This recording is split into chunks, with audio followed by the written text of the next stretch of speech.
Imagine this, you're miles out in the open ocean, the water stretching endlessly around you, the horizon flat and silent. The morning sun has barely risen, and all you can hear is the hum of a Coast Guard cutter slicing through the swells. For the crew, it feels like just another routine patrol. But then, a faint radar signal flashes. A cluster of objects drifting, 20 miles off the Florida coast. Nothing unusual at first, maybe fishing debris, maybe abandoned nets. The operator calls it in, a small response boat launches, and the crew speeds toward the blip. No one on board knows they are about to stumble upon one of the strangest, and most heartbreaking, finds in Coast Guard history. When they arrive, the sight freezes them. Floating on the waves is a tangled mess of nylon netting, heavy cords twisted into knots. Suspended in that mess is a sea turtle, alive, but barely.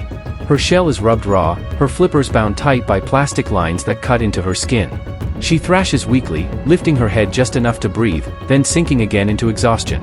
Around her, bobbing in the current like ghostly buoys, are dozens of tightly wrapped packages, each stamped, sealed, and unmistakable. Cocaine. Cartel cocaine. 26 bales in total, more than half a ton, drifting in the ocean as if the sea itself had turned into a smuggler's highway. Each bale weighed nearly 50 pounds, wrapped in waterproof plastic and lashed together with ropes. Somewhere, a cartel had lost millions of dollars worth of narcotics. And in that loss, an innocent life was paying the price.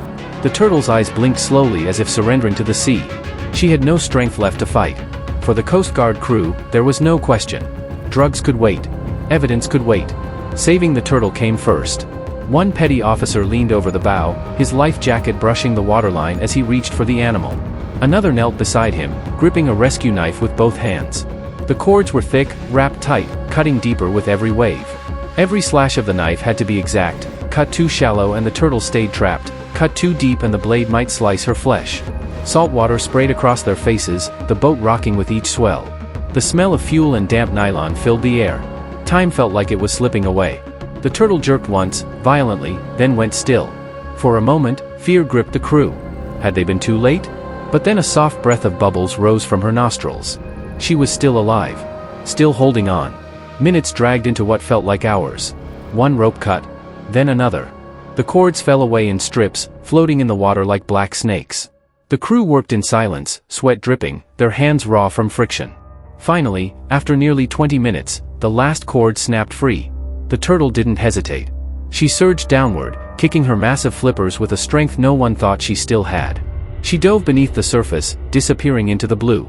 For a brief second, the water cleared, and the crew could see her shadow gliding away. Free. Alive. The boat erupted in cheers. Tough sailors, hardened by years of duty, grinned like children.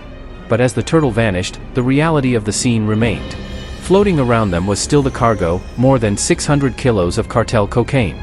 Each package sealed, each one a reminder of the drug trade poisoning lives on shore. Somewhere, a cartel enforcer would be explaining this loss to his boss. Somewhere, a criminal network had taken a major hit. But here, at sea, the priority wasn't drugs or dollars. It was life. The cocaine was hauled aboard, tagged as evidence, and reported up the chain. Yet for every sailor on that mission, the memory that stuck wasn't the bales. It was the turtle, the way she had blinked at them in the waves, the way she had kicked free with her last strength. A small victory in a sea of darkness. And as remarkable as it sounds, this was not the only time something like this had happened. If that morning had ended with a single turtle swimming free, it would have been a story worth telling. But the ocean keeps its own ledger, and the Coast Guard reads it line by line.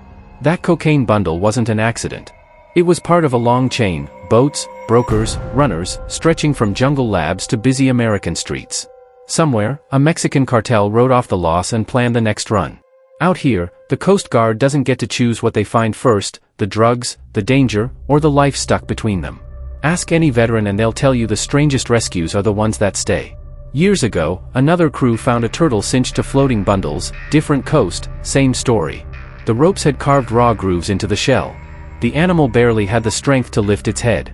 The crew cut and cut until the last strand fell away, then watched that turtle sink and come up again, tasting air like it was a new invention. The bales went into evidence. The turtle went back to the sea. No medals. No speeches. Just a note in a log and a memory that refuses to fade. That dual mission, enforce the law, protect life, defines everything they do. On Monday, a boarding team finds rifle parts hidden under a false deck. On Tuesday, a small boat tows in a fishing skiff that ran out of fuel at dusk. On Wednesday, a cutter answers a mayday from a dive charter taking on water. By Thursday, a patrol spots a homemade raft crowded with families and makes the hard call to pull them aboard before weather turns their hope into tragedy. And some nights, like the one you just heard about, a knife and a steady hand is all that stands between a breathing thing and the end of its story. Drug seizures make headlines because the numbers are big, millions of dollars, hundreds of kilos, maps dotted with routes and arrows. What the numbers don't show is the human part, the boats that sprint into storms because a stranger needs help, the medics who wrap blankets around hypothermic fishermen and whisper, "You're okay, you're safe," the junior sailor who calls home at 2 a.m. because a rescue ran long and the ship won't be in on time. It's not glamorous. The ocean doesn't applaud. But people live because of it. There's a cost to that calling. Long stretches away from home. Midnights that blur into dawns. Decks that pitch and slam, bruising knees and bending metal. Hurricanes that look like walls. Radios that crackle with coordinates no one wants to hear. And always the same question after every patrol: did we do enough? Did we get there fast enough? Did we miss someone in the dark?